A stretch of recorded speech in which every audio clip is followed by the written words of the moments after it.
Assalamualaikum warahmatullahi wabarakatuh. Kita ketemu dalam semester ini terkait dengan mata kuliah reproduksi ikan. Ini beberapa hal yang terkait dengan kontrak perkuliahan, terkait dengan bagaimana toleransi keterlambatannya, baik untuk mahasiswa maupun dosen. Nanti teman-teman bisa baca sendiri. Intinya beberapa hal ini semoga kita bisa menepati bersama aturan main ini.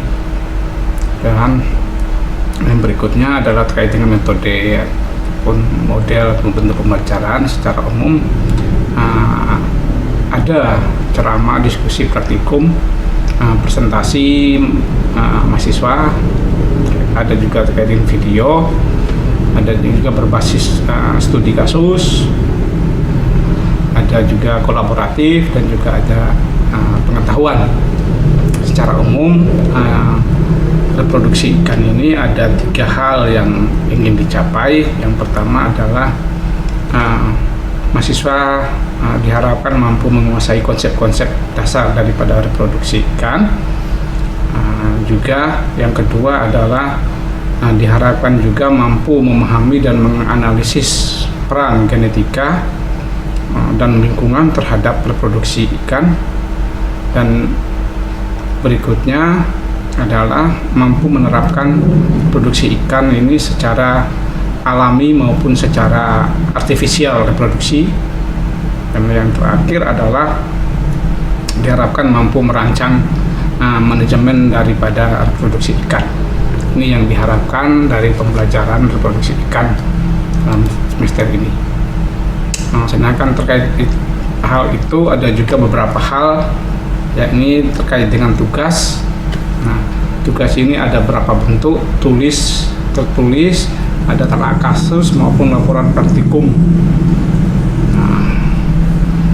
Dan juga ada partisipasi daripada daring. Ujian tulis, ada kuis, ada UTS maupun UAS, telaah kasus baik itu secara individu maupun secara kelompok.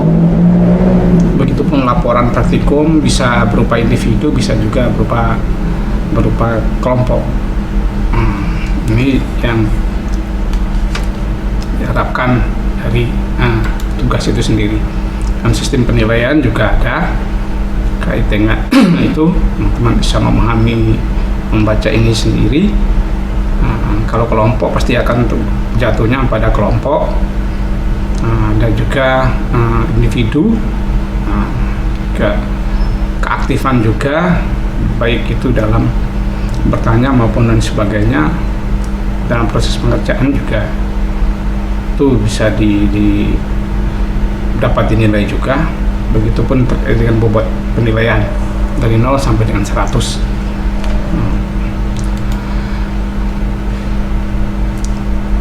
Nilai praktikum juga sama. Bisa kemudian terkait dengan alat dan bahan, penulisan, isi dari laporan juga disamakan.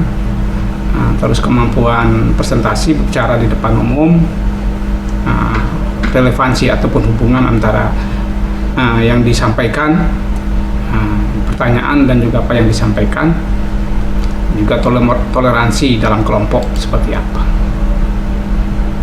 Ini juga penilaian presentasi bisa teman-teman pahami ya. Jadi itu secara kontrak perkuliahannya. Terkait dalam semester ini ada 16 kali pertemuan.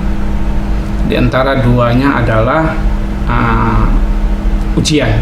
Jadi secara umum ada 14 kali materi dan 2 kalinya adalah ujian, yaitu ujian tengah semester dan juga ujian akhir semester. Ujian tengah semester akan diadakan di minggu ke-8, sedangkan ujian akhir semester di minggu terakhir, itu pertemuan ke-16 ataupun minggu ke-16. kita mulai dengan ini, maka teman-teman diharapkan mencari literatur pendukung terkait dengan ini. Jadi belajar mandiri terkait dengan beberapa materi perkuliahan ini. Pada hari ini selain kita saya menyampaikan terkait dengan kontrak perkuliahan, juga pendahuluan umum daripada reproduksi ikan. Secara umum,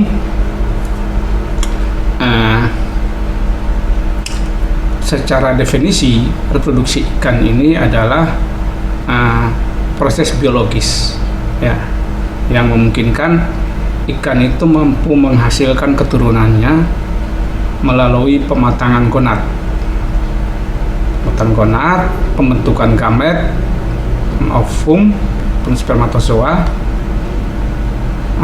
dengan cara fertilisasi serta perkembangan embrio hingga menetas. Nah,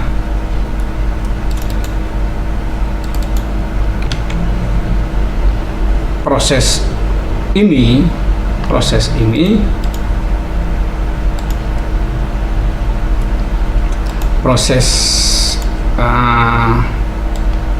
reproduksi ini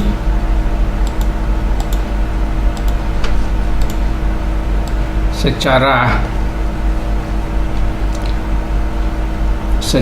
umum pada ikan ini dia melibatkan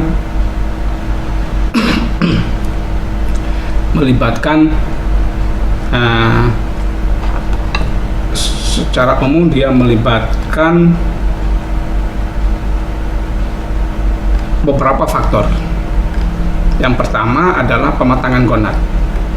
Nah, pematangan gonad dalam hal ini adalah perkembangan ovarium maupun testis. Ovarium itu pada betina, testis itu pada jantan. Dari perkembangannya hingga siap memijah, ditandai dengan peningkatan daripada GSI. GSI itulah gonadosomatic index. Tingkat kematangan gonad. Yang kedua adalah regulasi hormon. Regulasi hormon ini dalam reproduksi itu kita kenal dengan sumbu HPG, yaitu hipotalamus, hipofisis, dan juga gonad. Nah, hormon ini, regulasi hormonal ini secara umumnya adalah mengatur produksi daripada hormon reproduksi. Dari FSLH, LH, estrogen maupun testosteron. Jadi ini diatur secara mekanisme hormonalnya, diatur di sana. Ada juga kemudian yang ketiga itu adalah gametogenesis. Nah, gametogenesis ini adalah pembentukan dan pematangan telur. Nah, ini kita kenal dalam proses perkembangannya adalah oogenesis. Nah, pada hal yang keempat yang mempengaruhi oogenesis pada betina, dan juga ada namanya spermatogenesis. Spermatogenesis itu pada jantan. Jadi tahapan pembentukan sel sperma. Jadi gametogenesis itu terdiri dari dua, yaitu oogenesis pada betina, pematangan sel telur pada betina, dan juga spermatogenesis, ataupun pembentukan dan pematangan pada sel sperma. Nah, yang keempat adalah yang kita kenal dengan ovulasi dan juga spermiansi. Nah, ovulasi dan spermiansi ini adalah bagaimana kemudian terjadinya pelepasan telur dan sel telur dan sel sperma dari betina maupun jantan. Nah, ikan itu karena 95% ikan itu kan melakukan reproduksinya secara eksternal, sehingga kalau pemijahan alami, reproduksi secara alami itu biasanya sel telur dilepaskan lebih dulu ke lingkungan, ke lingkungan, kemudian sel sperma menyusul, kemudian dibuahi. Nah, kalau secara buatan, itu juga sama, sel telur yang kemudian yang sudah di stripping, dikeluarkan, kemudian sel sperma dikeluarkan, baru dicampur jadi satu. Itu yang terjadi. Yang berikutnya adalah fertilisasi, ya, fertilisasi dan juga perkembangan embrio. Nah, fertilisasi itu adalah proses pembuahan. Proses pembuahan, bagaimana sel sperma itu membuahi sel telur, setelah terjadi pembuahan, maka telur yang sudah dibuahi nanti akan berkembang. Kalau telur yang ada dua nanti yang muncul, telur itu terbuahi ataupun telur itu tidak terbuahi. Kalau tidak terbuahi, nanti telurnya nanti akan menjadi memutih, akhirnya mengambang. Kalau telurnya terbuahi, nanti telur itu akan berkembang ke tahapan selanjutnya, yaitu pembelahan sel pada telur, mulai dari pembelahan diploid, haploid, membelah sel, ya, dari 1N menjadi 2N, 2N menjadi 4N, 4 ke 8, 8 ke 16, 16 ke 32, 32 ke 64. Nah, jadi pembelahan baik itu terjadi secara meiosis maupun secara mitosis pada pembelahan sel. Itu. Nah, dari kesemuanya itu sebenarnya ada satu lagi faktor yang mempengaruhi, yaitu pengaruh lingkungan. Dalam hal ini pengaruh lingkungan itu adalah kita kenal dengan namanya suhu. Suhu itu akan mempengaruhi proses reproduksi. Ada juga fotoperiod, lamanya siang dan lamanya malam yang muncul. Ada juga terkait dengan nutrisi, nutrisi yang masuk ke dalam tubuh induk. Ada juga salinitas air, salinitas sebuah perairan juga akan mempengaruhi proses reproduksi dan juga perkembangan daripada hasil perkembangan daripada proses perkembangan embrio juga dipengaruhi oleh salinitas. Dan juga secara umum kualitas lingkungan, pengaruh lingkungan ini, terutama kualitas air ini mempengaruhi keberhasilan daripada reproduksi. Nah, dari ini maka secara keseluruhan reproduksi ikan itu adalah satu sistem ataupun satu proses yang secara terintegrasi antara sistem endokrin, ya, kesiapan fisiologis induk maupun kondisi lingkungan yang optimal. Jadi harus tiga-tiganya ini harus menjadi harus integral, harus menjadi satu kesatuan yang utuh. Kalau salah satunya kemudian tidak bagus, maka embrio yang dihasilkan juga kualitasnya juga tidak bagus juga. Itu yang terjadi. Kita lihat selanjutnya. Pentingnya kemudian kita mempelajari reproduksi ikan. Nah, mempelajari reproduksi ikan secara keseluruhan ini adalah bagaimana kita memahami mekanisme, ya, kita memahami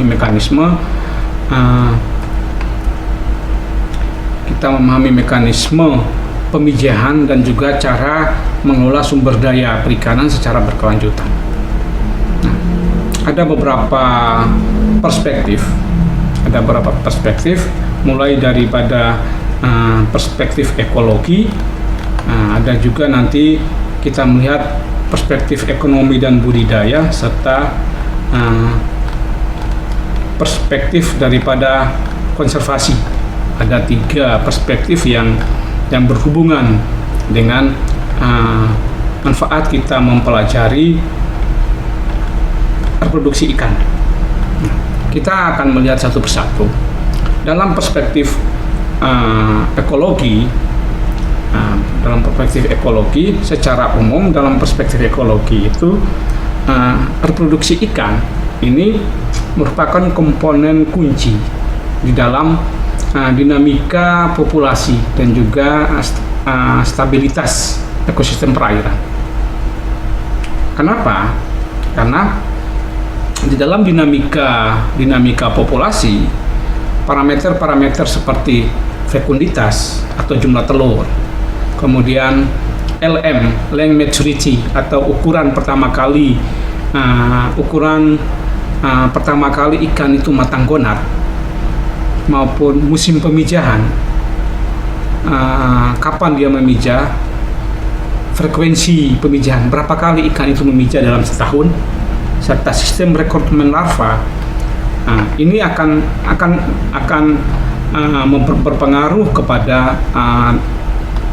berpengaruh dalam dinamika populasi itu sendiri, sehingga hal-hal tersebut mulai dari fekunditas, LM, musim pemijahan, frekuensi, dan juga sistem rekrutmen larva. Nah, dia ini akan menentukan laju pertumbuhan daripada populasi dan struktur daripada umur populasi itu sendiri. Sehingga ketika ada gangguan terkait dengan fase ataupun tahapan daripada reproduksi, misalkan di perairan laut atau danau, waduk, misalkan di perairan itu, misalkan terjadinya penangkapan ikan berlebih atau overfishing pada saat musim pemijahan, maka dapat menyebabkan gangguan daripada dinamika populasi itu sendiri, yaitu stok ikannya akan berkurang, penurunan rekrutmen, serta ketidakseimbangan struktur dari populasi itu sendiri. Nah, yang kedua adalah masih dalam perspektif ekologi. Yang pertama berhubungan erat dengan dinamika populasi, yang kedua adalah berhubungan erat dengan rekrutmen dan juga kelangsungan stok. Keberhasilan rekrutmen ataupun penambahan jumlah di dalam sebuah populasi, penambahan individu dalam populasi, itu dipengaruhi oleh sinkronisasi waktu pemijahan dan juga kondisi lingkungan yang optimal. Nah, ketika waktu pemijahan itu terganggu, dia ikan siap memijah tetapi ternyata ditangkap, ataupun ketika ikan memijah itu lingkungan menjadi tidak lingkungan itu ada bencana, ada hal yang lain, maka akan mempengaruhi pelangsungan rekrutmen stok daripada ikan tersebut. Nah, juga yang lain adalah ketersediaan daripada pakan, yaitu plankton, baik itu fitoplankton maupun zooplankton, yang kemudian struktur planktonnya yang ada dalam perairan itu seperti apa. Itu juga akan berpengaruh terhadap kelangsungan stok daripada sebuah individu ikan, serta suhu dan juga arus perairan juga akan mempengaruhi. Jadi ketika variabilitas kecil dalam keberhasilan reproduksi ini dapat menghasilkan fluktuasi yang besar dalam populasi, maka ini akan sangat mempengaruhi sekali. Dan yang ketiga adalah perubahan iklim dan juga gangguan lingkungan. Perubahan iklim, ya, musim pemijahan akan berubah, regulasi sistem hormon juga akan berubah, terus distribusi geografis spesies juga akan melalui perubahan,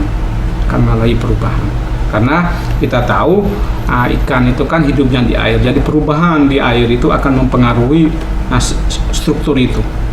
Jadi musim pemijahan akan berubah, regulasi hormon reproduksi juga akan mengalami perubahan. Itu jadi pengaruhnya dari perspektif ekologi ini, pengaruhnya secara keseluruhan itu ada 3, yaitu terkait dengan dinamika populasi, yang kedua terkait dengan rekrutmen dan juga stok, dan yang ketiga adalah perubahan iklim dan juga gangguan lingkungan yang akhirnya mempengaruhi musim pemijahan dan juga regulasi hormon pemijahan. Pada perspektif yang kedua, Pada perspektif yang kedua, kita mengenal ada namanya perspektif ekonomi dan juga budidaya. Nah, dalam sektor perikanan dan juga aquaculture, reproduksi ini adalah fondasi produksi benih dan juga keberlanjutan daripada industri benih. Kenapa begitu? Kita tahu bahwasanya perikanan budidaya itu ada dua. Yang pertama adalah pembenihan, yang kedua adalah budidaya, pembesaran. Nah, pembesaran itu akan berjalan optimal kalau benihnya ada. Kalau tidak ada benih, mau apa yang mau dibesarkan. Sehingga reproduksi erat hubungannya dengan erat hubungannya dengan keberlanjutan daripada industri budidaya. Nah, di sini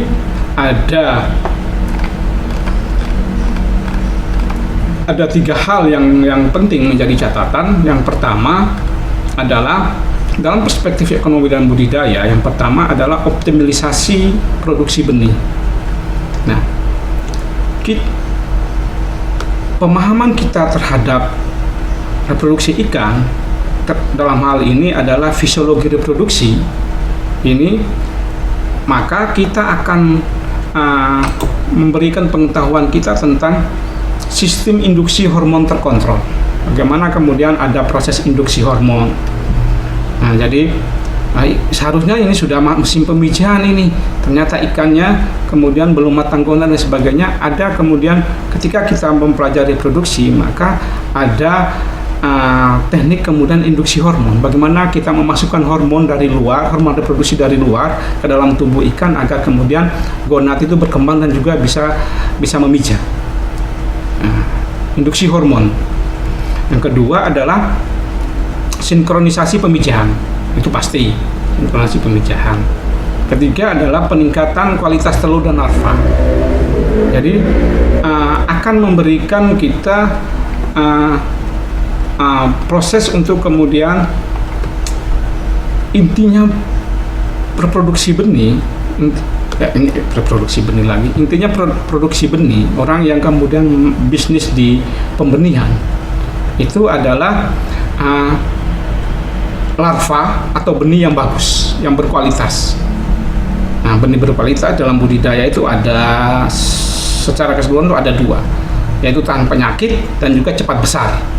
Nah, kalau teman-teman ingin sukses di bisnis benih, maka usahakan kualitas benih yang dihasilkan adalah kualitas benih yang kemudian mampu menjawab dua ini, tahan penyakit dan juga cepat besar, pertumbuhannya bagus. Kita bisa melakukan proses peningkatan itu dengan kemudian seleksi induk dan lain sebagainya dalam mempelajari reproduksi ikan ini. Yang ketiga adalah kita kunci sukses juga dalam proses bisnis industri benih adalah kemudian mampu nggak kemudian kita menyediakan benih ini sepanjang tahun. Nah, secara keseluruhan bisa kita menyediakan benih itu sepanjang tahun, tidak musiman.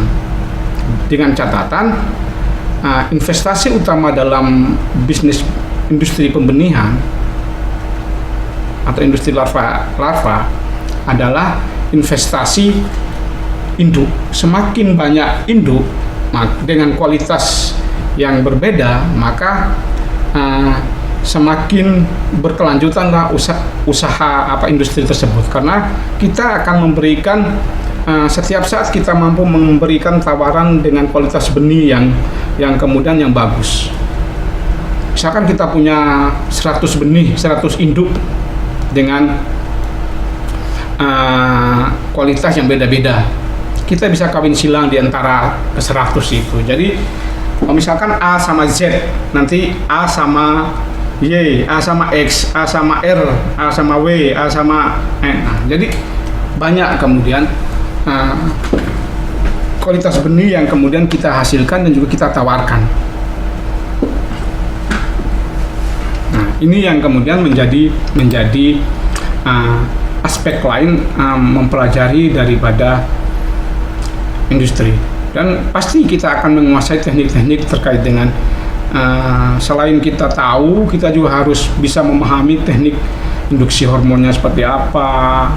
Kita bisa melakukan proses manipulasi fotoperiode bagaimana.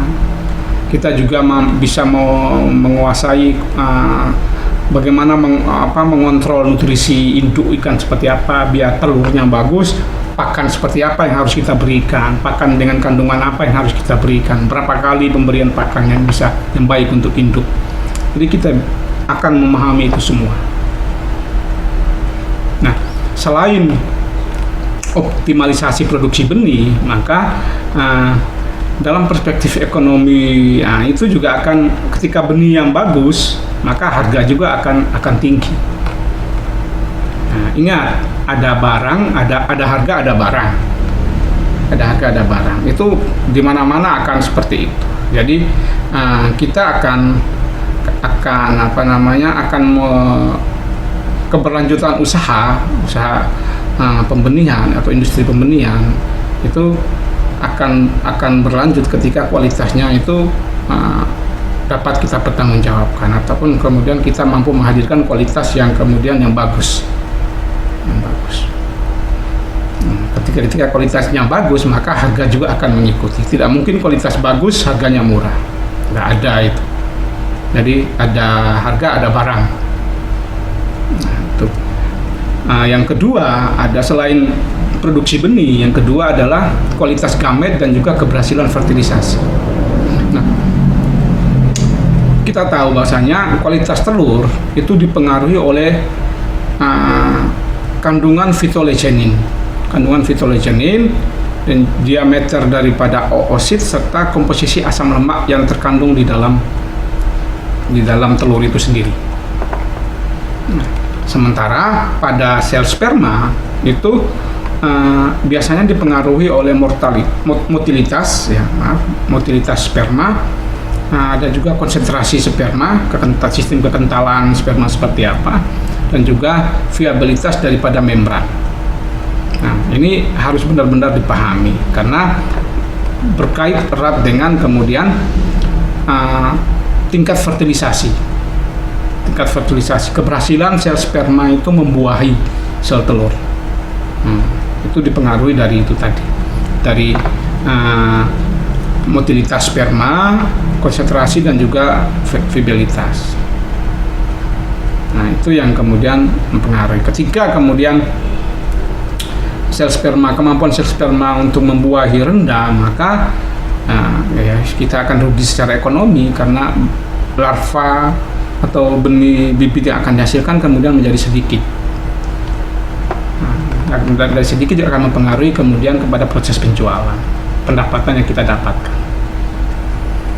Dan yang ketiga, dari perspektif ekonomi ini adalah manajemen induk dan seleksi genetik.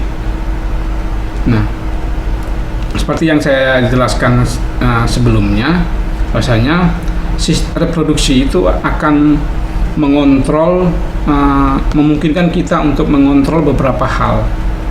Di antaranya adalah kemudian kita mampu mengontrol seleksi induk. Seperti saya bilang tadi, investasi yang paling bagus dalam bisnis bisnis benih atau pembenihan adalah investasi induk.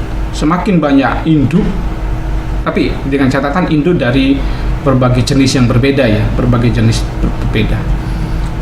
Misalkan lele ataupun nila, jadi kita harus punya kemudian keunggulan masing-masing daripada induk tersebut. Nah, jadi kita bisa melakukan seleksi induk. Oh, musim pemijahan sekarang saya mau ngawinkan yang mana dengan yang mana. Nah, nanti larva yang akan benih yang dihasilkan nanti kualitasnya seperti ini. Nah, pemijahan berikutnya yang mana lagi? Nah, itu yang bisa kita berikan. Yang kemudian yang kedua adalah ketika kita memahami sistem reproduksi, maka ada upaya yang kemudian kita kenal dengan namanya perbaikan genetika ikan. Jadi kita bisa memperbaiki kualitas genetik ikan dengan memahami sistem kerja dari reproduksi ikan. Jadi genetik ikan itu kita pelajari sehingga kita mampu memberikan proses perbaikan kualitas genetik. Ataukah juga kita mampu menghasilkan produksi benih yang monosek, ataukah kemudian monosek ini apa? Kita mau menghasilkan yang betina saja ataukah yang jantan saja, itu bisa kita lakukan. Tujuannya apa? Tujuan adalah pertumbuhan itu cepat, ya, pertumbuhan cepat, kemudian bisa pertumbuhan cepat agar kemudian mampu memberikan impact ekonomi kepada proses industrinya. Ataukah juga kita bisa melakukan sistem poliploidisasi. Poliploidisasi juga sama, keunggulannya kepada beberapa aspek keunggulan daripada poliploidi. Jadi ikan itu bisa, kalau secara umum secara normal haploid itu kan 2N, secara kromosomnya 2N.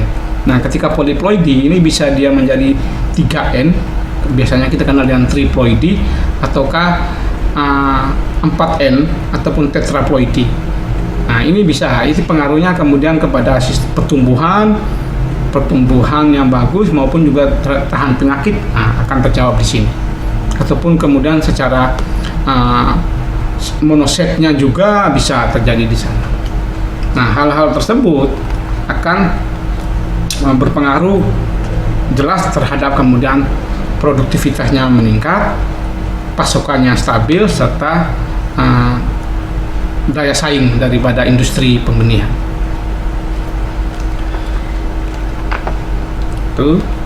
Kemudian berikutnya adalah perspektif konservasi. Nah, dalam perspektif konservasi, reproduksi ini adalah inti daripada proses pemulihan dan pelestarian. Kalau kita ngomong dari aspek daripada aspek konservasi, ya, produksi itu adalah inti dari pemulihan dan pelestarian sebuah spesies dalam satu populasi. Nah, di mana hal ini berimplikasi kepada 3 poin. Poin yang pertama adalah perlindungan spawning ground. Nah, kalau kita manusia kan punya tempat favorit, ya, menyukai tempat favorit, spawning ground ataukah tempat pacaran kalau yang sudah berumah tangga, atau punya tempat berduaan yang khusus. Nah, di ikan juga sama. Ikan itu mempunyai tempat spawning ground-nya juga akan berbeda. Nah, sehingga memungkinkan para ahli konservasi ini melakukan zoning, mempelajari ini untuk mempelajari tingkah laku ikan. Nah, itu untuk mendapatkan zoning daripada spawning ground daripada masing-masing spesies. Jadi bisa juga melakukan marine protect area atau zona larang tangkap. Area ini untuk bulan ini jangan ada proses penangkapan dulu karena ikan-ikannya dalam fase untuk pemijahan, dalam fase reproduksi. Jadi jangan ditangkap dulu, nanti setelah itu baru boleh ditangkap. Ini bisa dilakukan seperti untuk menunjang konservasi biar spesies itu tetap ada terus. Nah, jadi ditutup sementara ataupun juga melindungi spesies atau habitat yang kritis. Nah, karena ketika tanpa ada campur tangan ini, maka suatu saat spesies ikan itu bisa akan punah. Yang kedua adalah dalam perspektif konservasi ini adalah pada poin restocking dan juga breeding program. Nah, untuk kemudian ikan-ikan yang kemudian spesies-spesies yang terancam punah, kalau dalam hal ini kalau di air tawar, air di sungai, yang sungai, kali segala macam, ikan-ikan lokal itu kan terancam punah. Apakah itu wader, uceng, ya, ataukah di Lamongan itu kita kenal ada ikan sili. Nah itu kan hampir tiap hari itu ditangkap di sungai, di kali oleh masyarakat, dijual belikan. Nah, ini kan nanti karena kemampuan reproduksinya itu tidak sepanjang tahun. Kalaupun sepanjang tahun itu dia belum matang gonad sudah ditangkap, atau pada saat matang gonad mau bereproduksi sudah ditangkap. Nah itu lama-kelamaan kan akan habis. Nah maka dengan kondisi untuk ikan-ikan yang terancam punah ini, maka dengan mempelajari reproduksi ikan, maka akan memunculkan teknik fertilisasi buatan. Hari ini ikan wader misalkan atau uceng, sudah mulai bisa dilakukan proses fertilisasi buatan, sehingga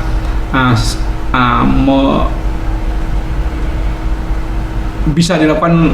Ketika ini sudah dilakukan sistem fertilisasi buatan dan mampu bertahan hidup, maka program-program restocking, ya, jadi menebar ikan jenis uceng atau wader ke perairan-perairan lokal daratan kita, itu bisa dilakukan untuk menjaga supaya tidak mengalami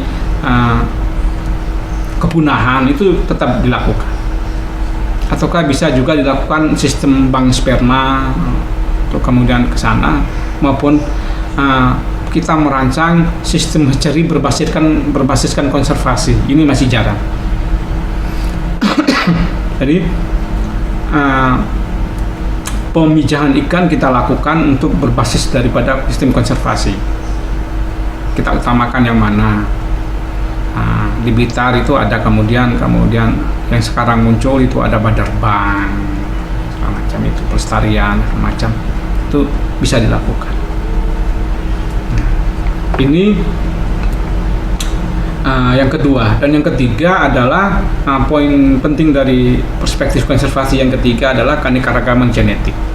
Nah, studi tentang reproduksi penting bagi kita untuk memahami yang pertama itu adalah mencegah terjadinya inbreeding. Inbreeding itu adalah perkawinan sedara. Jadi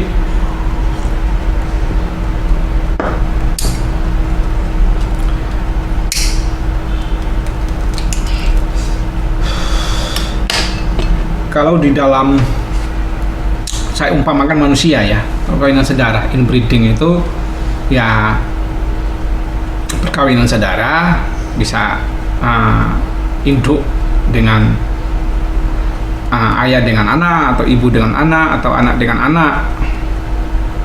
Nah, dalam satu induk yang sama,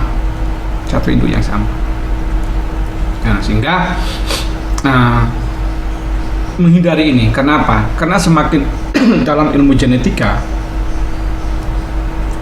teman-teman, dalam ilmu genetik, semakin dekat kekerabatan genetika, maka akan semakin perkawinan sedara semakin dekat jarak, misalkan antara keponakan, antara sepupu, ya, sepupu dengan sepupu terus terjadi, maka akan semakin dekat ke kerabat genetika. Variasi genetika itunya kan sama. Nah, atau dekat. Nah, semakin dekat itu maka sifat-sifat unggul dari genetik itu akan semakin hilang, sehingga yang muncul adalah kemudian genetik yang lemah. Ini yang menjadi catatan. Inbreeding itu seperti itu. Jadi sehingga harus kemudian dikawinkan dengan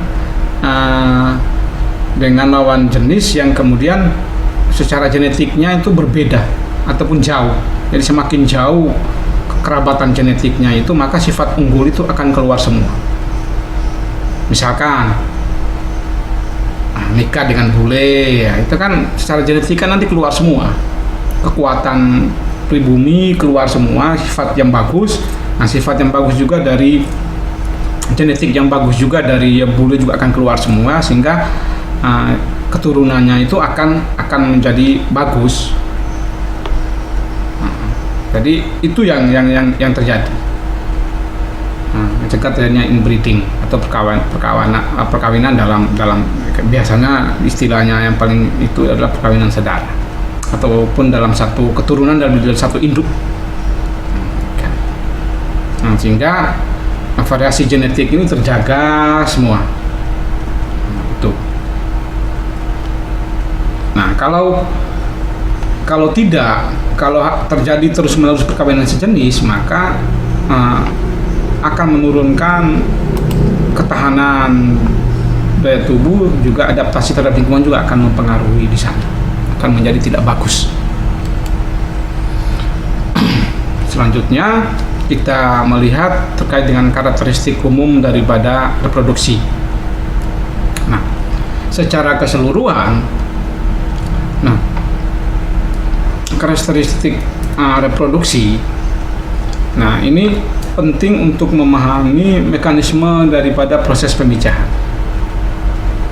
Selain itu juga memahami cara mengelola sumber daya perikanan secara berkelanjutan.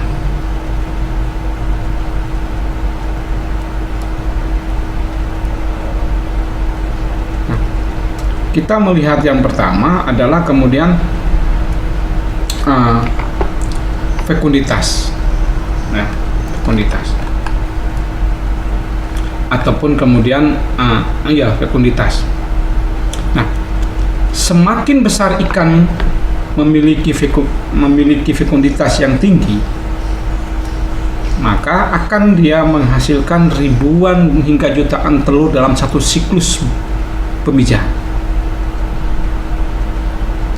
Jadi ikan dengan fekunditas tinggi atau jumlah telurnya banyak, itu pasti akan menghasilkan ribuan hingga jutaan telur per siklus. Nah, strategi ini biasanya dikenal dengan namanya air selection strategy, yaitu menghasilkan banyak keturunan dengan probabilitas kelangsungan hidup rendah. Mortalitas alami pada fase telur dan larva itu pasti tinggi. Nah, biasanya kalau di alam ya, pada di alam itu bisa mencapai 90%. Dikarenakan apa? Dikarenakan tingkat predator. Nah, karena di alam itu bebas itu kan tingkat pemangsaannya tinggi, kemudian fluktuasi suhu juga berubah, dan juga lingkungannya berubah, dan juga keterbatasan pakan karena umum ya, persaingan dalam pakan. Nah, fekunditas ini dipengaruhi oleh beberapa hal, diantaranya adalah ukuran tubuh daripada induk, umur induk, status nutrisi yang masuk dalam tubuh, dan juga kondisi lingkungan.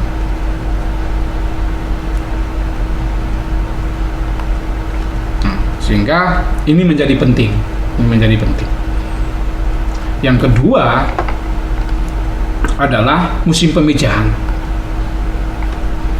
Nah, sebagian besar daripada ikan itu sifatnya adalah sifat reproduksinya adalah seasonal spawner. Jadi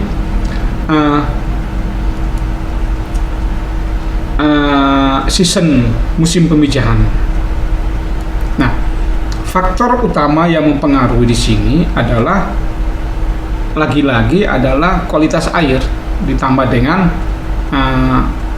fotoperiode, lamanya siang dan malam. Itu akan mempengaruhi pelepasan GnRH, gonadotropin hormon. Nah, gonadotropin releasing hormone melalui sistem neuroendokrin, nah itu akan berpengaruh di sana. ataukah juga berhubungan erat dengan curah hujan dan arus. Nah, ini biasanya di alamiah di perairan ini dia akan berhubungan dengan migrasi dari pemijahan. Ikan itu kan memijah itu kan dia akan mencari tempat yang tenang, tidak ada gangguan, terus cadangan makanan yang banyak, dia akan di sana. Jadi dia akan mencari tempat-tempat seperti itu untuk melakukan proses pemijah. Jadi kualitas lingkungan itu akan mempengaruhi di sana. Nah, itu yang mempengaruhi, terutama pada aspek lingkungan ya. Yang ketiga adalah fertilisasi eksternal. Nah, ikan-ikan telestroy atau kemudian ikan bertulang belakang itu proses reproduksinya adalah secara eksternal.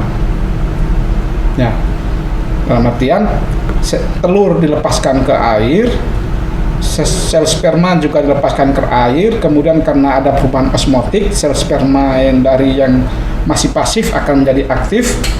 Nah, ketika aktif dia akan kemudian berenang untuk menuju telur. Nah, dia akan masuk melalui lapisan yang namanya mikrofil. Nah, kemudian dia masuk dalam mikrofil menuju inti untuk membuahi. Nah, setelah terbuahi maka terbentuklah zigot. Embrio baru yang muncul. Nah,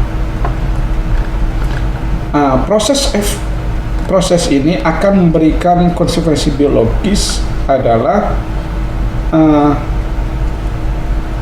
lagi-lagi dia berhubungan sensitivitasnya terhadap kualitas air. Dalam hal ini adalah pH, oksigen terlarut dan juga suhu air akan mempengaruhi itu.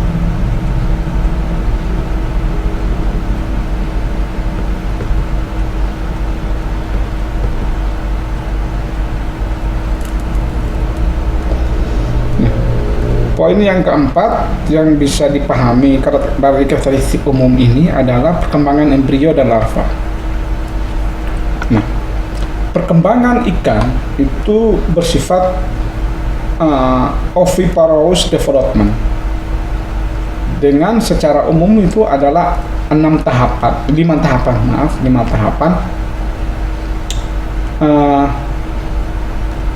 Yaitu yang pertama adalah cleavage. Cleavage ini adalah tahapan pembelahan sel. Mulai daripada proses pembelahan sel. Yang kedua adalah blastulasi. Yang ketiga adalah gastrulasi. 4 adalah pembentukan organogenesis, dan yang kelima adalah penetasan ataupun hatching. Nah, proses perkembangan ini sangat tergantung kepada suhu. Tergantung pada suhu. Jadi suhu ini akan mempengaruhi, semakin kemudian menuju suhu yang optimal maka akan semakin cepat, suhu yang kemudian yang rendah akan semakin lama proses penetasan itu sendiri. Ini yang mempengaruhi. Nah, secara umum dimensi diversitas strategi reproduksi ini secara umum ikan-ikan itu menunjukkan 3 variasi, yaitu ovipar, ikan-ikan yang bertelur, ovovivipar, ikan yang bertelur tapi menetas dalam tubuh, dan juga vivipar, ikan yang melahirkan. Nah, keanekaragaman ini mencerminkan bahwasanya adaptasi evolusioner ikan terhadap tekanan lingkungan seperti tingkat pemangsaan predator, prediasi, dan juga stabilitas habitat itu tinggi. Jadi sistem perbedaan sistem reproduksi ini adalah jawaban atas kemudian adaptasi ikan terhadap lingkungan. Nah, adaptasi lingkungan terhadap adaptasi ikan terhadap lingkungan, kondisi lingkungan, sehingga kita mengenal ikan yang ikan yang bertelur, ikan yang bertelur tapi melahirkan dalam tubuh, menetas dalam tubuh, ataupun ikan yang kemudian melahirkan. Nah, yang kedua, karakter unik yang kedua adalah plastisitas seksual. Nah, beberapa jenis ikan ini menunjukkan seks reversal secara alami. Nah, seks reversal itu pembalikan kelamin ikan. Nah, diantaranya adalah protandri. Ya, protandri ini adalah ikan-ikan yang dimana kecilnya adalah jantan, ketika besar berubah menjadi betina.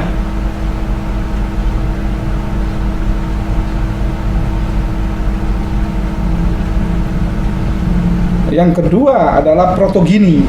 Protogini itu yang kecilnya betina, besarnya menjadi jantan. Nah, kenapa kok bisa terjadi seperti ini? Nah, terjadi perubahan seks reversal atau pembalikan sistem kelamin ikan itu dipicu oleh satu terkait dengan lingkungan dia berada mempengaruhi.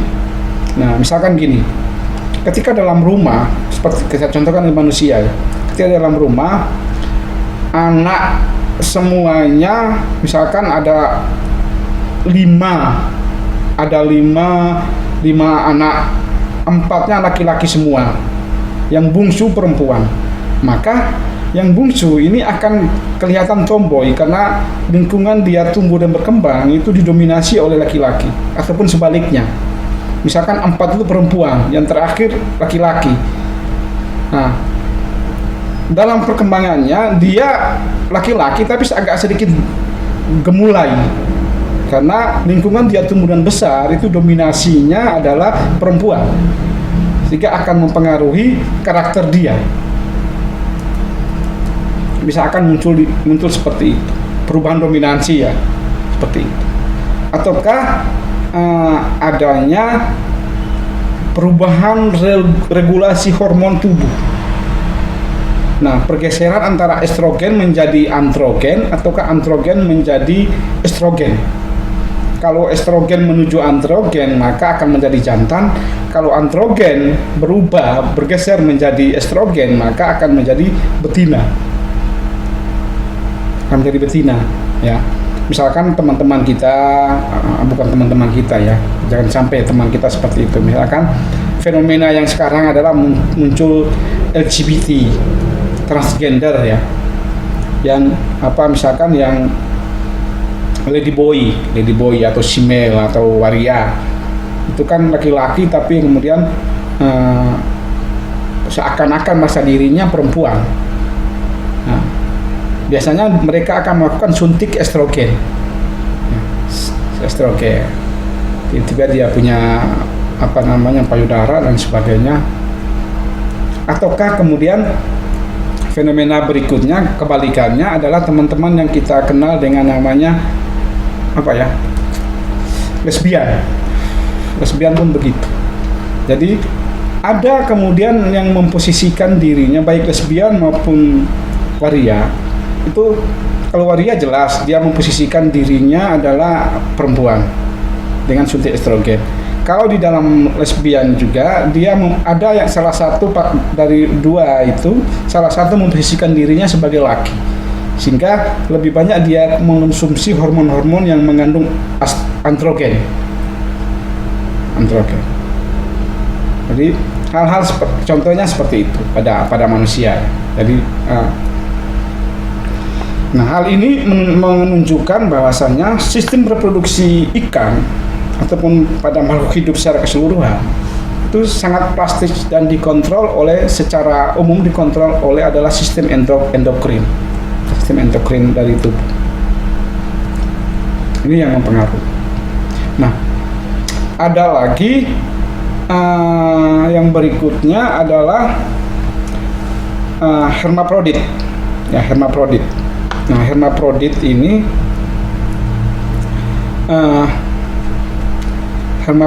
ini adalah baik itu adalah spesies ikan yang kemudian mampu menghasilkan sel telur dan sel sperma secara bersamaan. Mampu menghasilkan sel telur dan sel sperma. Jadi dalam satu tubuh, dalam satu jenis, ada jenis ikan yang kemudian punya dua kelamin, jantan maupun betina.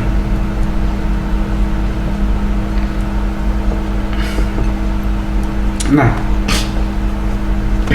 secara alamiah terbentuknya hermafrodit itu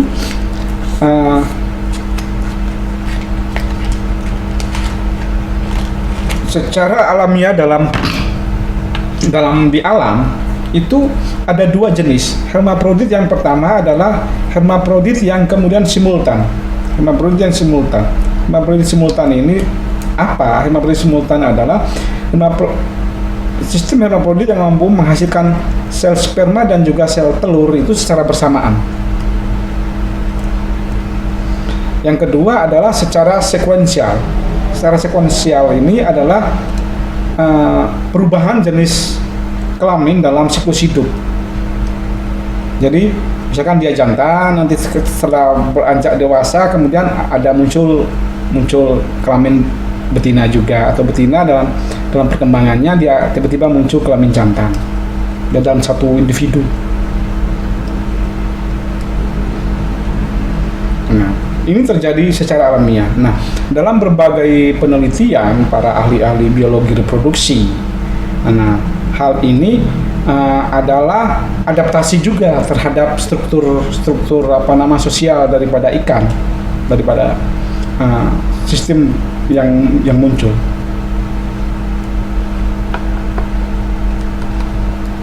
Tuh. Dan yang berikutnya adalah parental care ataupun perawatan induk.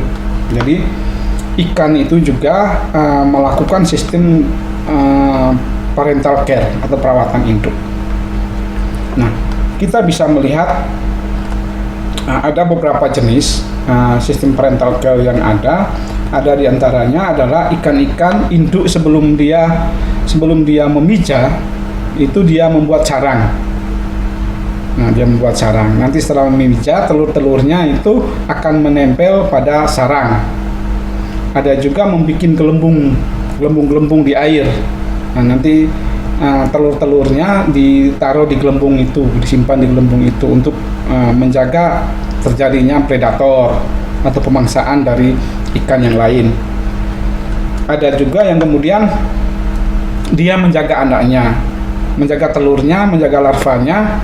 Jadi kalau ada ikan yang lebih besar yang mau memakan telur atau larva, maka itu dia dimasukkan di dalam mulut telurnya, nanti dikeluarkan lagi. Jadi ada mouth breeding, itu namanya mouth breeding. Ada mouth breeding, ada yang membuat sarang, ada yang membuat gelembung. Nah, biasanya ikan-ikan yang melakukan parental care, ikan-ikan yang melakukan parental care ataupun merawat telurnya adalah ikan-ikan yang kemudian fekunditasnya rendah.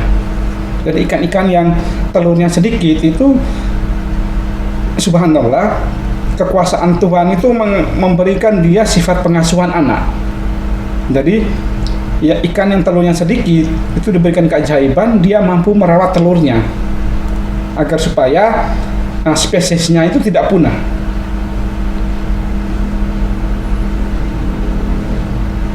Ini yang terjadi. Kalau ikan-ikan dengan fekunditasnya tinggi atau telurnya banyak itu dibiarkan, itu tidak ada sistem parental care-nya. Itu yang terjadi. Nah, berikutnya kita akan melihat terkait dengan strategi daripada reproduksi. Nah, strategi reproduksi ini kita akan melihat dari cara pembuahan, cara perkembangan embrio, dan juga pola reproduksi. Nah, kita akan melihat dari cara pembuahan. Nah, dari cara pembuahannya itu secara umum seperti yang tadi kita sempat jelaskan adalah ada dua ya. Jadi ada yang kemudian eksternal dan juga ada yang kemudian internal. Nah, kalau yang secara eksternal ini jelas pembuahan terjadi di luar tubuh betina, pembuahan di perairan. Nah, betina melepaskan telur ke air, jantan mengeluarkan sperma secara bersamaan. Sperma ini karena perbedaan tekanan osmotik, dia akan aktif berenang menuju sel telur, masuk melalui mikrofil, lubang kecil pada telur ikan.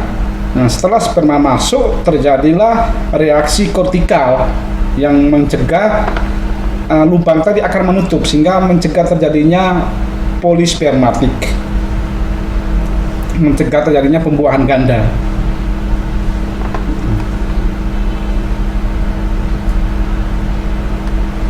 Itu yang pembuahan eksternal itu. Sedangkan pembuahan internal berarti terjadi di dalam saluran reproduksi betina.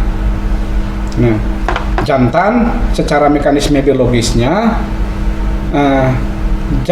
pada jantan itu ketika sudah matang gonad, itu dia akan muncul organ kopulasi, atau biasa kita kenal istilahnya muncul gonopodium pada beberapa jenis ikan.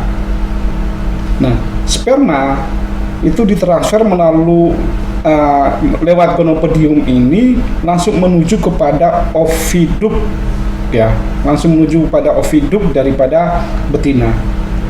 Nah, fertilisasi akan terjadi di dalam induk sebelum telur itu dilepaskan atau berkembang lebih lanjut.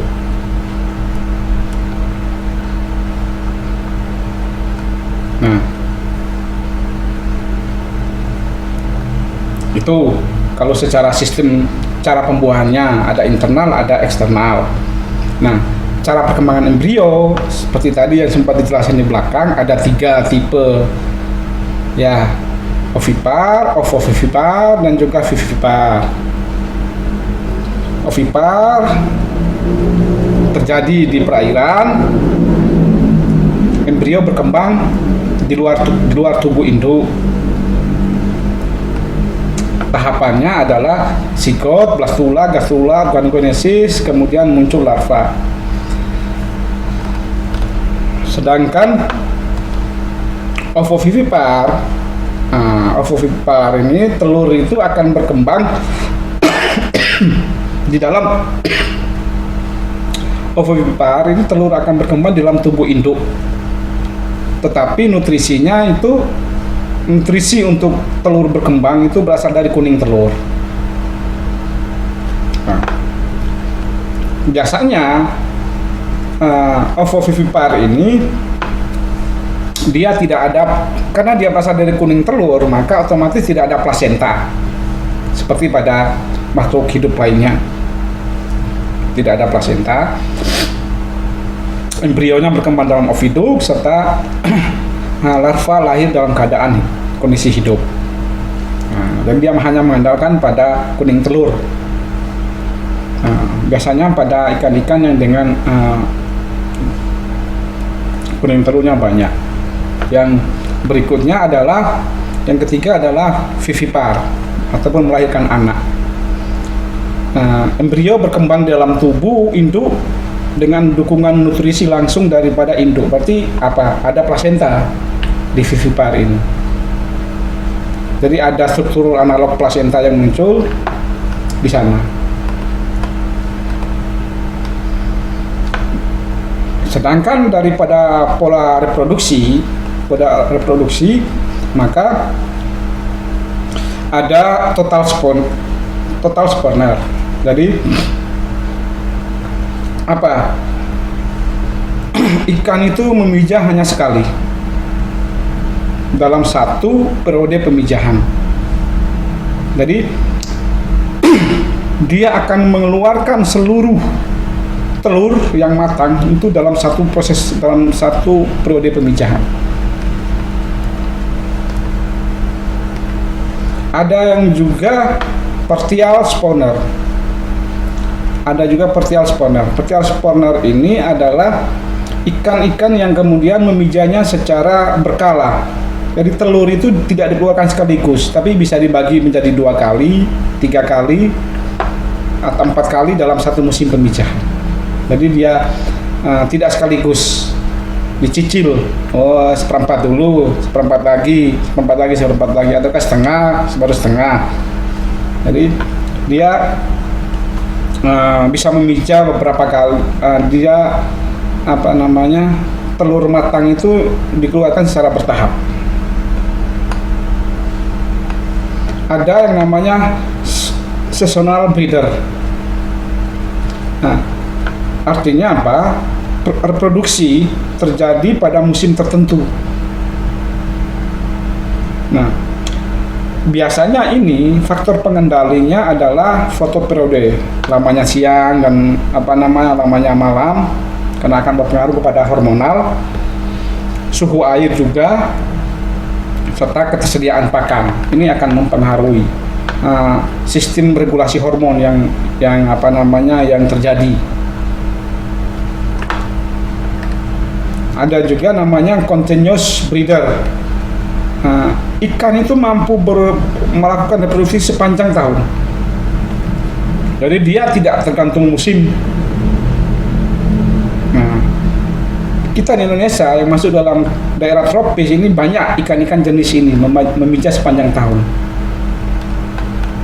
Kita tahu, misal contoh sederhana, kita kenal namanya ikan nila. Ikan nila itu memijat, isinya dia memijat terus. Dalam kolam aja dia masih umur 2-3 bulan aja, kemudian tiba-tiba muncul anakan baru yang muncul di sana. Jadi dia mampu memijat sepanjang tahun. Yang berikutnya kita akan melihat sistem kelamin. Nah, sistem kelamin kita kenal di sana ada gonokorisme. Gonokorisme ini adalah setiap individu itu memiliki jenis kelamin tetap dan terpisah. Jadi kalau jantan saja, betina saja dalam hidupnya. Kalau jantan dia pasti punya testis yang untuk menghasilkan sel sperma. Kalau betina dia akan memiliki sel telur untuk menghasilkan memiliki ovarium untuk menghasilkan sel telur. Dan tidak terjadi perubahan jenis kelamin secara alami, tetap. Nah, ada juga ikan-ikan yang kemudian hermaprodit seperti yang tadi disinggung. Jadi sistem di mana satu individu ikan dia punya 2 fungsi reproduksi, bisa jantan dan juga bisa menghasilkan sperma, juga bisa menghasilkan sel telur. Baik itu secara simultan maupun secara bergantian. Jadi bisa bersamaan menghasilkan sel telur dan sel sperma, ataukah gantian. Nah, sekarang jadi jantan dulu, besok jadi betina, atau betina dulu baru jadi jantan. Nah, biasanya ya secara sekuensial ataukah perubahan jenis tadi ya, protantri dan protogini. Ya, protantri dan protogini. Jadi jantan berubah menjadi betina, atau betina berubah menjadi jantan. Ada juga yang kemudian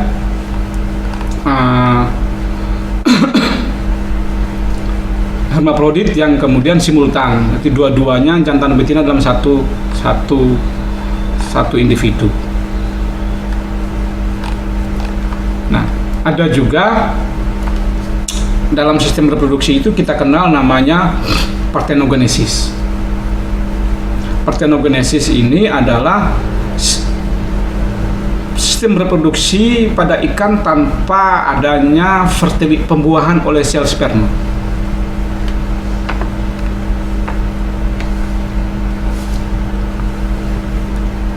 Nah, bisa. Jadi biasanya kita kenal di dalam sistem reproduksi, kalau teman-teman ngerti yang namanya genogenesis, ya, ginogenesis. Nah, itu tanpa adanya fertilisasi, ya, tanpa adanya fertilisasi oleh sel sperma.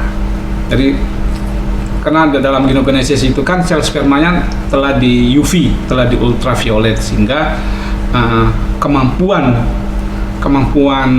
fertilisasinya, kemampuan membuahinya dilemahkan. Tetap diperlukan, tetapi tidak mampu membuahi. Nah, jadi oosit itu berkembang menjadi embrio tanpa adanya perburuan gamet jantan. Dia biasanya menghasilkan keturunan itu yang 100% seperti betina, seperti induk betina. Itu yang namanya parthenogenesis. Nah, sistem regulasi hormon. Nah, di dalam reproduksi itu sistem hormonal itu dikenal dengan namanya sistem endokrin. Nah, sistem endokrin ini, regulasi reproduksi ikan dikendalikan secara keseluruhan oleh sistem neuroendokrin yang dikenal sebagai poros HPG. Nah, HPG axis, poros HPG, hipotalamus, hipofisis, dan juga gonad. Nah, sistem ini mengintegrasikan sinyal internal dan eksternal untuk mengatur pematangan gonad dan juga proses pemijahan.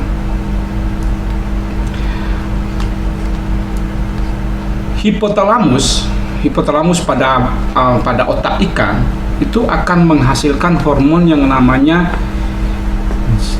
GnRH, gonadotropin releasing hormone.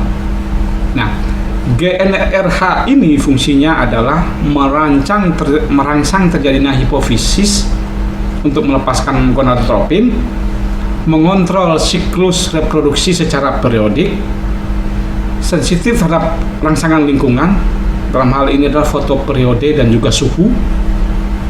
Nah, ini di sana. Nah, setelah GnRH ini dilepaskan, diproduksi, maka akan mengaktifkan proses hipofisis pada pituitari, pada kelenjar pituitari. Di dalam hipofisis ini, dia akan melepaskan dua hormon utama, yaitu FSH dan LH. FSH itu adalah follicle stimulating hormone, dan juga LH, luteinizing hormone. Nah, follicle stimulating hormone ini, dia fungsinya adalah merangsang pertumbuhan dan pematangan awal gonad. Pada betina, dia akan merangsang terjadinya phytogenesis ataupun pembentukan kuning telur. Nah, tugasnya FSH. Ya, follicle stimulating hormone pada betina, dia akan merangsang pembentukan kuning telur atau phytogenesis. Sedangkan pada jantan, dia akan merangsang terjadinya spermatogenesis awal. Tuh fungsinya. Nah, berikutnya adalah hormon LH, luteinizing hormone. Nah, luteinizing hormone ini berfungsi untuk kemudian memicu pematangan akhir daripada gonad, daripada gamet, pematangan akhir daripada gamet. Kemudian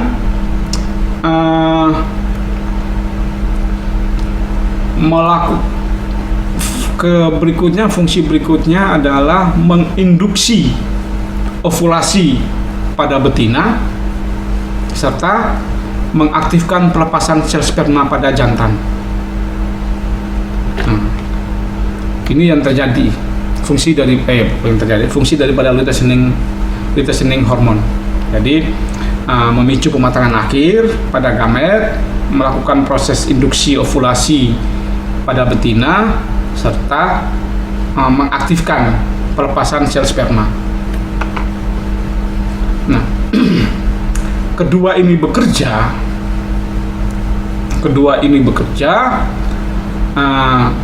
pada gonad, baik itu testis maupun ovarium.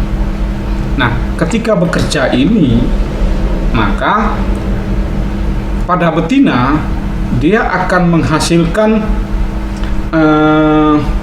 yang namanya hormon steroid seks. Hormon steroid, baik jantan maupun betina, akan menghasilkan hormon steroid seks. Hormon steroid seks ini pada betina itu kita punya namanya estradiol 17 beta. Nah, estradiol 17 beta. Estradiol 17 beta ini bertugas untuk kemudian mengatur fitogenesis atau pembentukan kuning telur, juga merangsang organ hati untuk kemudian menghasilkan fitogenin. Fitogenin itu adalah protein yang kemudian pembentuk kuning telur. Kalau fitogenesis itu pembentukan kuning telurnya, kalau fitogenin itu protein pembentuk kuning telur. Dan juga selain ada 2 hormon dihasilkan pada betina, selain estradiol 17 beta, maka dia juga menghasilkan progestin 17 alfa 20 beta. Nah, ini progestin ini baik itu dalam bentuk 17 alfa maupun 20 beta DHP ini, dia akan bekerja untuk menginduksi proses maturasi oosit akhir serta memicu terjadinya ovulasi. Ovulasi itu pengeluaran sel telur dari dalam tubuh. Dengan keluar sendiri. Sel telur akan keluar dengan sendirinya, itu proses ovulasi. Itu yang pada betina. Jadi pada betina hipotalamus tadi dengan melepaskan gen RH ini mengaktifkan hipofisis yang terjadi baik itu pada jantan maupun betina. Nah, setelah di gonad ini, kalau pada betina dia akan memproduksi 2 hormon, hormon steroid seks, pada betina, yaitu estradiol 17 beta dan juga progestin, baik itu dalam bentuk progestin 17 alfa maupun progestin 20 beta DHP. Sedangkan pada jantan dia akan menghasilkan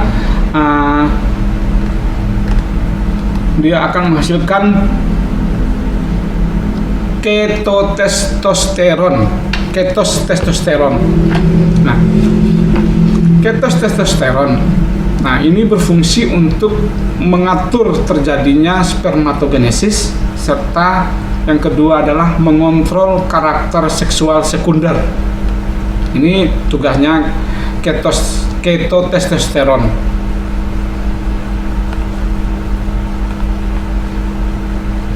Itu yang terjadi.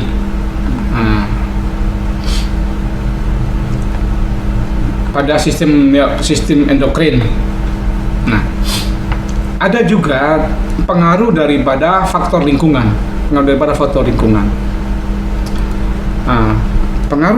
faktor lingkungan ini apa? Pengaruh daripada faktor lingkungan ini adalah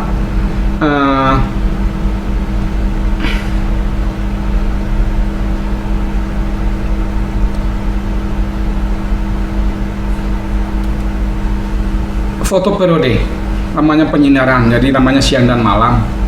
Nah, dalam hal ini akan mempengaruhi namanya cahaya Kalau dia akan mempengaruhi pada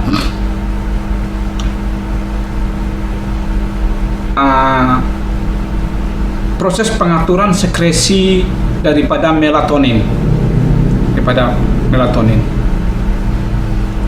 Nah, sedangkan melatonin ini akan pengaruhnya terhadap proses pelepasan hormon gonadotropin releasing hormone.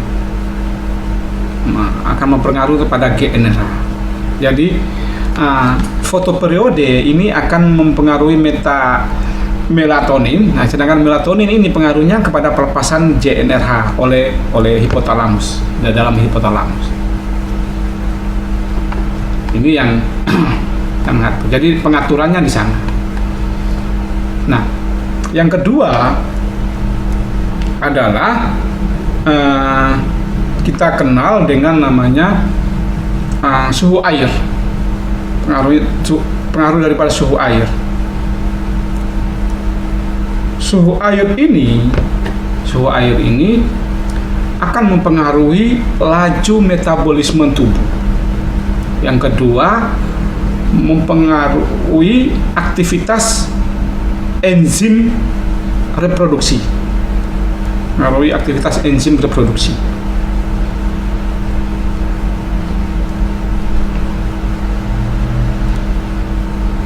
Nah, berikutnya adalah akan mempengaruhi kecepatan perkembangan oosit dan juga sperma. Nah, suhu yang optimal, maka pembentukan fitogenesis akan terjadi dengan cepat, proses spermatogenesis juga cepat, ovulasi juga akan berjalan cepat. Nah, itu yang terjadi. Jadi optimal ya, bukan yang ekstrim ya. Ekstrim ini ada dua, ekstrim rendah sekali atau tinggi sekali. Nah, yang terjadi itu kalau rendah sekali juga akan lambat, tinggi sekali juga akan rusak nanti. Nah, itu yang terjadi. Terus faktor lingkungan ketiga adalah kelimpahan pakan. Ini sangat dibutuhkan. Pakan, kalau kita ngomong nutrisi, maka yang terbentuk nanti kemudian adalah energi. Hasil dari nutrisi kan energi. Kita makan nasi, nutrisi yang masuk dalam tubuh kan akan jadi energi.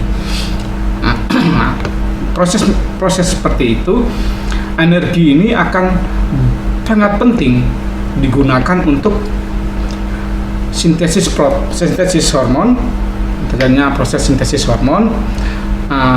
Juga terjadinya dalam proses pembentukan kuning telur juga membutuhkan energi, produksi sperma apalagi. Ini yang pentingnya di sana. Sedangkan yang terakhir adalah kualitas air. Nah, kualitas air itu baik itu oksigen terlarut, pH, tingkat keasaman, amonia, kontaminasi, apakah itu kemudian logam berat, pestisida, dan sebagainya. Karena polutan itu juga mempunyai efek terhadap sistem reproduksi. Karena polutan itu dapat bertindak sebagai EDCS, endocrine disrupting chemical. Nah, ini pengaruhnya kemana?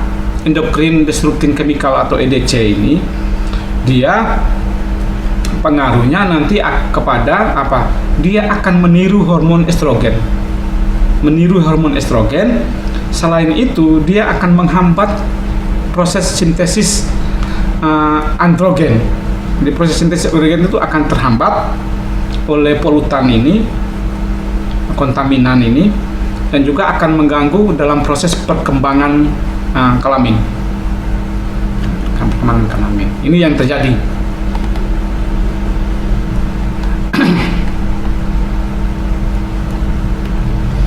Sehingga proses integrasi yang dapat kemudian muncul antara sistem endokrin dan juga lingkungan itu bisa kita kita lihat rasanya dengan pengaruh lingkungan seperti itu, maka faktor lingkungan ini ketika terjadinya fotoperiode, suhu air berubah, kelimpahan pakan, ini akan mengirimkan sinyal, lingkungan ini akan mengirimkan sinyal ke otak. Di otak itu diterima oleh sistem sensorik. Nah, sistem sensorik ini akan diproses di dalam yang namanya hipotalamus. Hipotalamus ini akan mengaktifasi sumbu HPG. Ya. Hipotalamus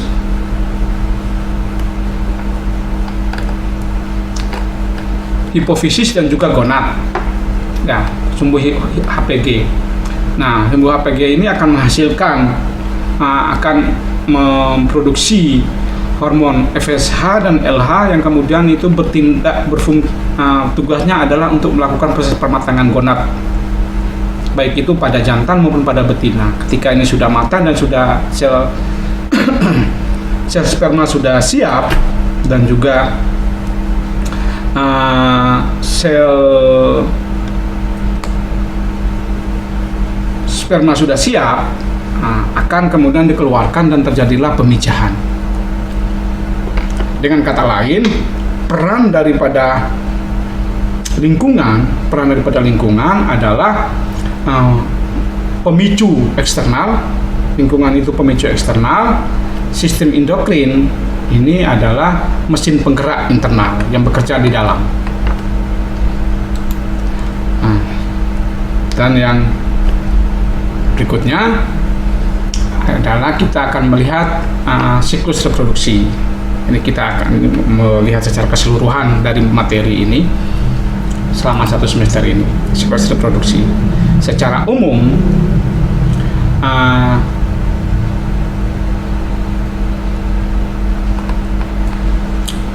konsep dasar daripada gonadot, siklus daripada gonad adalah kemudian siklus gonad kita lihat dari diagram ini, ya, mulai dari tidak matang, berkembang, matur, terjadi pemijahan, span, istirahat, kemudian dia berkembang lagi. Nah, berkembang lagi menuju imatur, berkembang. Proses yang selalu terjadi terus-menerus yang berulang ini mencerminkan bahwasanya perkembangan sel jalan terminal atau juga gametokristis, terjadinya perubahan ukuran dan struktur gonal, fluktuasi hormon reproduksi, dan juga pengaruhnya terhadap dipengaruhi oleh faktor lingkungan, respon ikan terhadap faktor lingkungan. Nah, siklus ini dia dipengaruhi oleh tadi ya, sumbu HPG itu ya, hipotalamus, hipofisis maupun juga gonad. Nah, pengaruhnya ke sana. Nah, dalam hal itu, selain itu juga dipengaruhi oleh faktor lingkungan, ya, fotoperiode, suhu, nutrisi, ya, itu pengaruhnya ke sana. Nah, tahapan umum daripada siklus reproduksi itu dimulai daripada imatur atau belum matang. Nah, belum matang. Teman-teman masih ingat ya pelajaran biologi perikanan TKG, tingkat kematangan gonad. Imatur biasanya itu gonadnya kecil, transparan. Oosit itu masih dalam tahap oogenia atau kemudian primary growth stage, tahap perkembangan awal pada jantan. Itu spermatogonia itu belum aktif, belum berkembang.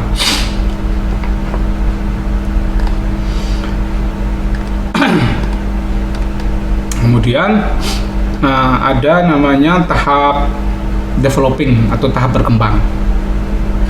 Nah, tahap berkembang. Yang pada betina biasanya sudah masuk ke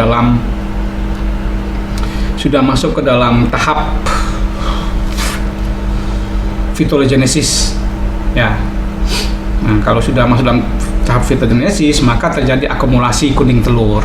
Nah, fitogenin muncul di sana. Ketika sudah terjadi akumulasi kuning telur, maka secara otomatis ovarium itu akan membesar secara signifikan. Itu yang terjadi.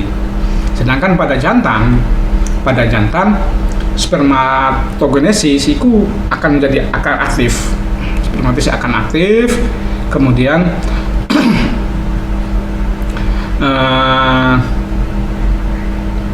akan terbentuk spermatosit dan juga spermatid. Itu terjadi di dalam tahapan developing. Sedangkan pada tahapan mature atau matang gonad, biasanya tandanya, karakteristiknya adalah kemudian gonad ini berkembang mencapai ukuran yang maksimal.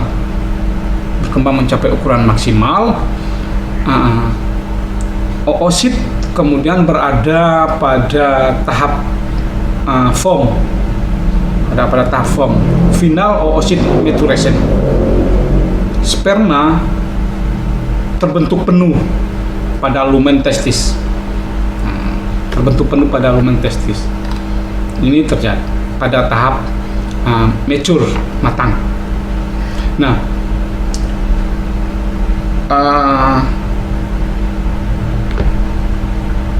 berikutnya adalah pada tahap pemijahan atau spawning. Nah, kalau betina terjadinya ovulasi atau keluarnya sel telur. Nah, sedangkan pada jantan itu kita tahu terjadinya pelepasan sel sperma oleh jantan, sehingga terjadilah proses fertilisasi, baik itu proses fertilisasi secara internal maupun secara eksternal. Tahapan selanjutnya adalah tahap pasca pemijahan atau kita kenal dengan tahapan span. Nah, biasanya gonad itu karena telurnya sudah dikeluarkan, maka gonadnya akan mengecil. Sisa oosit mengalami atresia, kemudian jaringan gonad itu akan mengalami proses regenerasi sementara, akan berkembang ulang dari awal. Regenerasi sementara.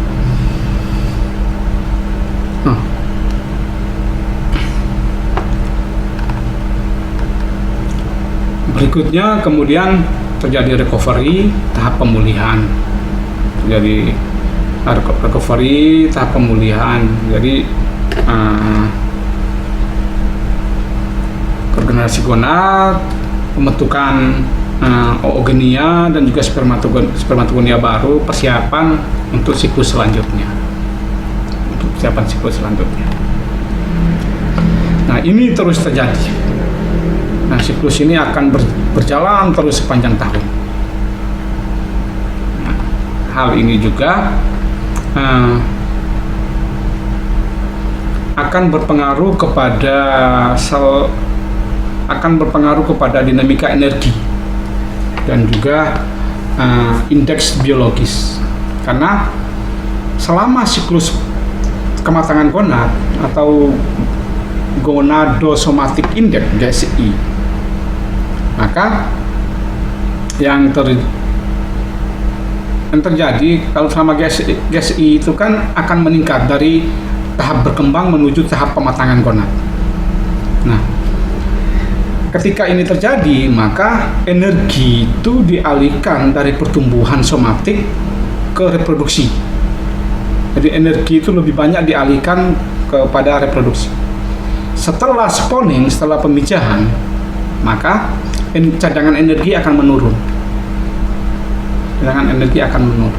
Jadi akan terjadi proses dinamika energi seperti itu. Kenapa kemudian kita harus memahami siklus ini? Supaya uh, penting bagi kita untuk menentukan waktu pemijahan. Kita bisa mengoptimalisasikan produksi benih, proses kemudian menjaga keberlanjutan stok. Ini kemudian maupun kita bisa mendeteksi gangguan reproduksi pada gangguan reproduksi pada sebuah populasi dapat kita deteksi. Ini yang terjadi. Berikutnya adalah konsep energetik dalam reproduksi ikan. Nah, secara umum kalau kita melihat konsep energetik dalam ini, dalam fisiologi ikan, saya nggak tahu nanti apa di biologi perikanan sudah diberikan atau belum terkait dengan konsep energetik ini.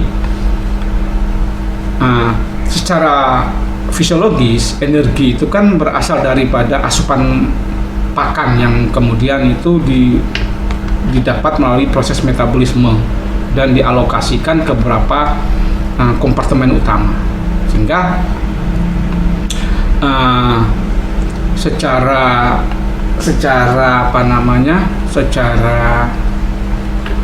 secara umum itu konsumsi energi itu dipengaruhi oleh maintenance activity, growth, terus reproduction, dan juga ekskresi. Jadi kalau kita singkat berarti konsumsi consumption C sama dengan M itu maintenance ataupun maintenance metabolisme, ditambah activity A, ditambah growth G, ditambah R reproduksi, ditambah E ekskresi dan juga loss atau kehilangan. Jadi C sama dengan M tambah A tambah G tambah R tambah EC.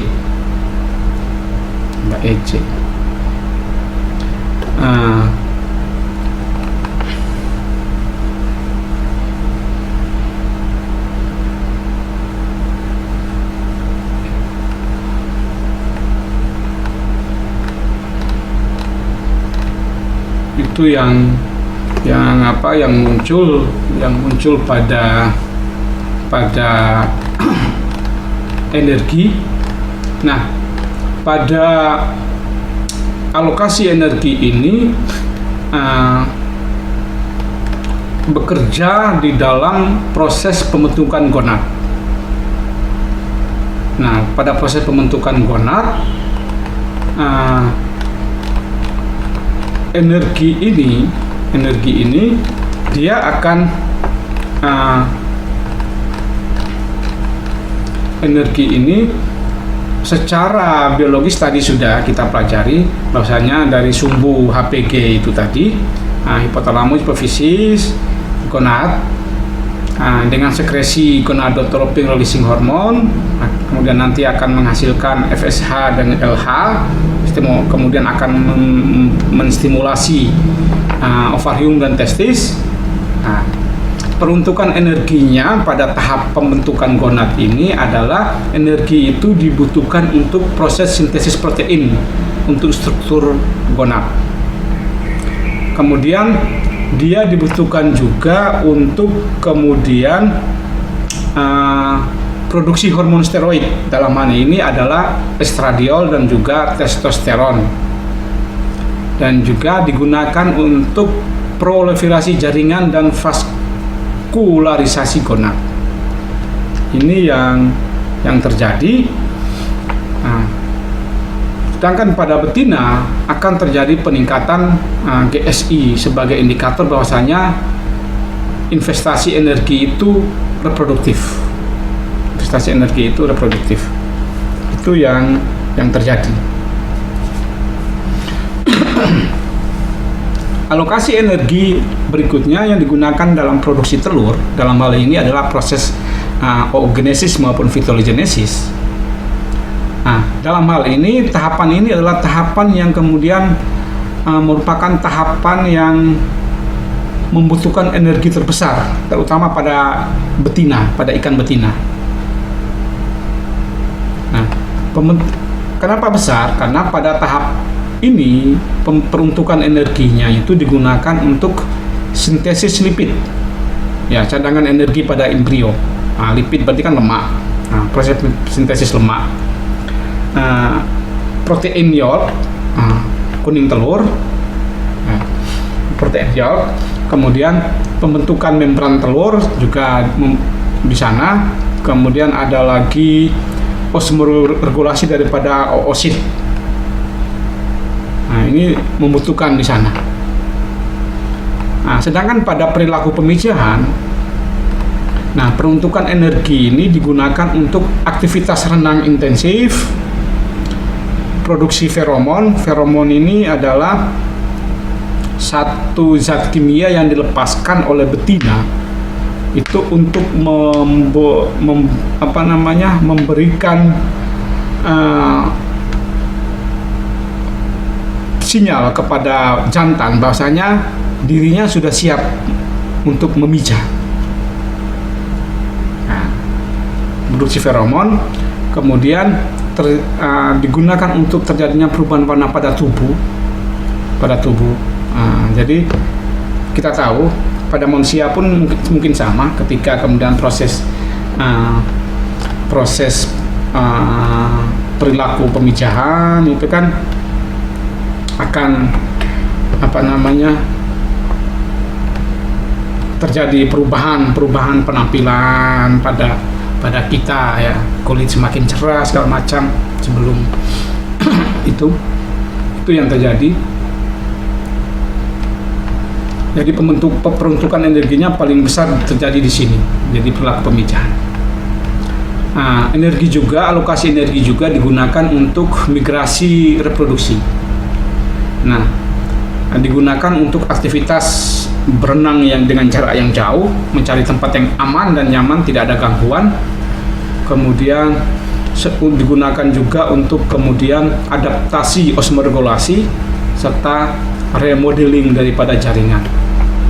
Ini yang peruntukan alokasi energi yang digunakan di dalam tubuh, Nah, ketika dalam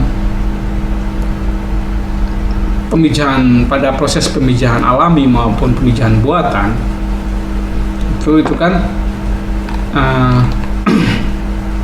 akan muncul beberapa energi tambahan yang dibutuhkan kalau di dalam pemijahan alami dalam proses regulasi hormonal.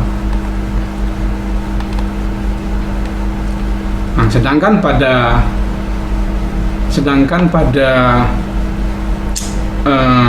pemijahan secara buatan ini energinya itu dikurangi.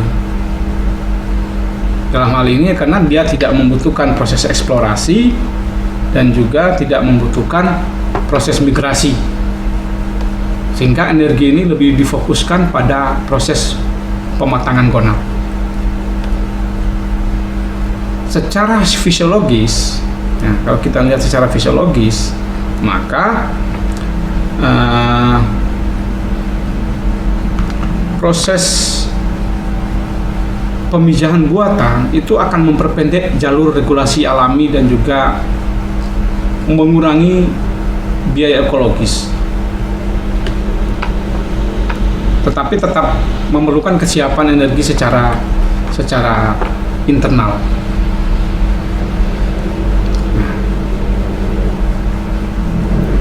Begitupun pada kemudian trade-off biologis. Nah, konsep trade-off biologis ini berasal dari teori life history evolution, di mana energi terbatas akan menyebabkan peningkatan. Nah, ketika energi itu terbatas, maka akan menyebabkan peningkatan investasi reproduksi dengan jalan mengurangi investasi energi pada pertumbuhan dan juga kelangsungan hidup. Jadi energi yang digunakan untuk pertumbuhan dan kelangsungan hidup itu dikurangi sehingga energinya itu lebih banyak digunakan untuk reproduksi. Itu yang terjadi.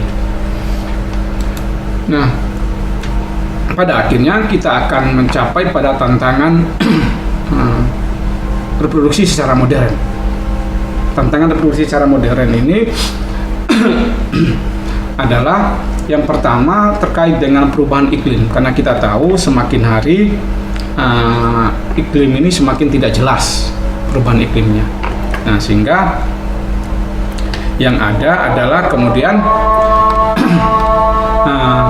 reproduksi ikan ini sangat dipengaruhi kemudian oleh faktor lingkungan.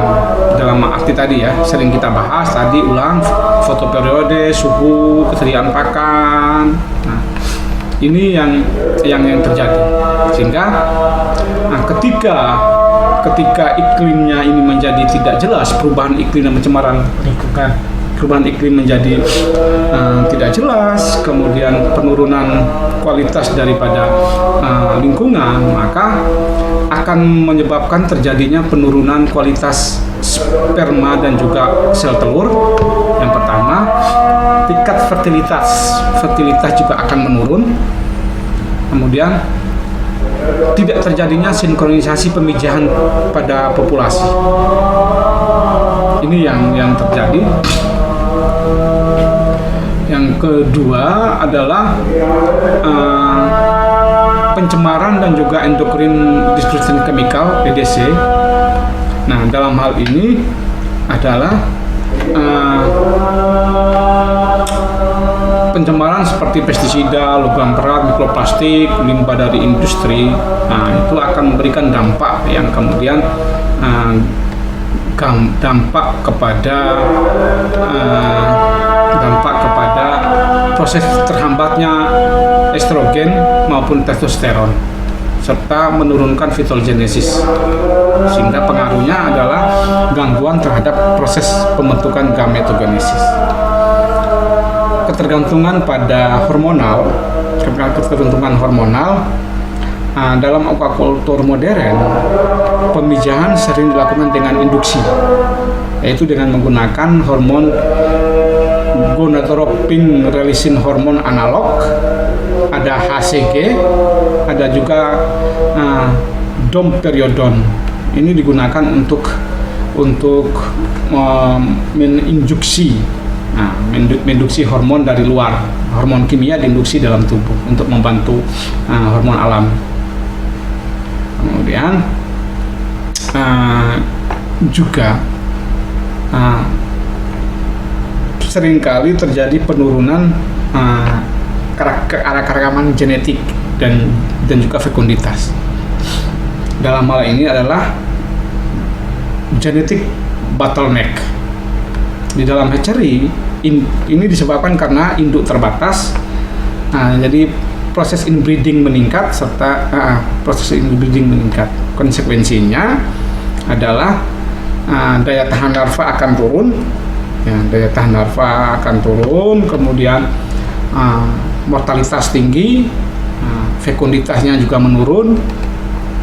Ini yang terjadi. Pada seleksi buatan ini dalam budidaya terjadi seleksi ukuran dengan seleksi untuk pertumbuhan yang cepat. Tetapi proses seleksi buatan ini juga akan mengorbankan yang namanya proses perilaku pemijahan, kemampuan migrasi, serta ketahanan reproduksi secara alami itu akan menjadi berkurang. Sehingga pada akhirnya akan mempengaruhi fragmentasi habitat dan juga perubahan habitat dan juga gangguan terhadap migrasi. Di mana kemudian dengan perkembangan manusia, kehidupan semakin modern, banyak dibangun bendungan, kanal, urbanisasi pada pesisir.